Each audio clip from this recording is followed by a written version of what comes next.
रात का समय था। शहर से दूर फैला हुआ ब्लाइंड फॉरेस्ट एक गहरा और डरावना जंगल था, जहां कोई सूरज की किरण तक नहीं पहुंचती थी। लोग कहते थे कि इस जंगल में आवाजें सुनाई देती हैं, लेकिन वो किसी इंसान की नहीं होती। उस जंगल में एक बच्चा लापता हो गया था। पुलिस ने 24 घंटे खोजा, कुछ नहीं मिला। अंत में सिर्फ एक ही उम्मीद बची, मैक्स, सबसे होशियार, सबसे बहादुर मिस्ट्री सॉल्विंग डॉग। मैक्स जंगल में पहुंचते ही ठिठक गया।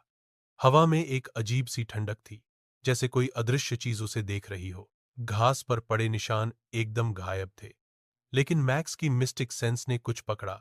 उसने अपनी आंखें बंद की और अचानक उसके सामने हवा में तैरती हुई नीली रोशनी की फुटप्रिंट लाइनें दिखाई देने लगीं, जैसे बच्चा अभी अभी गुजरा हो। मैक्स धीरे से उन फुटप्रिंट्स का पीछा करने लगा, लेकिन जैसे जैसे वो अंदर जा रहा था, जंगल की आवाजें बदलने लगीं। कभी किसी के फुसफुसाने जैसी, कभी किसी के रोने जैसी, कभी किसी के हौंसने जैसी। अचानक मैक्स के सामने एक टूटा हुआ पेड़ आया।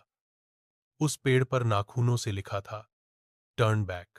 लेकिन मैक्स नहीं रुका। कुछ कदम आगे बढ़ा ही था कि उसे एक ठंडी सांस अपने कानों के पास महसूस हुई।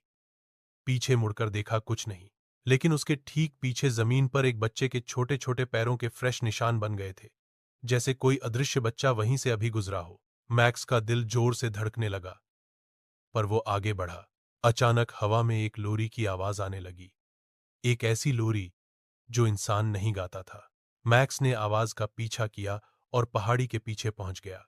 वहां उसने देखा, एक बच्चा हवा में तैर रहा था, पूरी तरह बेहोश, और उसके चारों ओर घूम रहा था एक शैडो मदर, काली धुंध का बना हुआ, बिना आंखों का, लंबी उंगलियों वाला एक डरावना साया, जो बच्चे के कान में धीरे धीरे लोरी गा रहा था।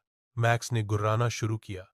शैडो मदर ने गाना रोक दिया, मुड़ी, और उसकी जगह सिर्फ बालों वाली खाली आंखें दिखाई दी। उसकी उंगलियां लंबी होकर मैक्स की तरफ बढ़ने लगीं। मैक्स ने तुरंत अपनी माइंड शील्ड पावर एक्टिवेट कर दी।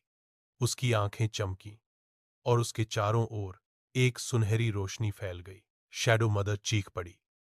मैक्स ने जमीन पर छलांग लगाई और पंजे से मिट्टी छुकर एक रून सर्कल बनाया, एक पुराना मैजिकल ट्रैप जो उसने द गार्डियन सर्कल से सीखा था। शैडो मदर उस ट्रैप में गिरते ही धुएं में बदलने लगी। आसमान जोर से गड़गड़ाया, पेड़ कांपने लगे। एक पल बाद जंगल की सारी आवाजें गायब हो गईं। साइलेंस। मैक्स ने बच्चा उठाया और धीरे धीरे बाहर तक ले आया। जैसे ही वो जंगल की आखिरी सीमा पर पहुंचा, पीछे से एक फुसफुसा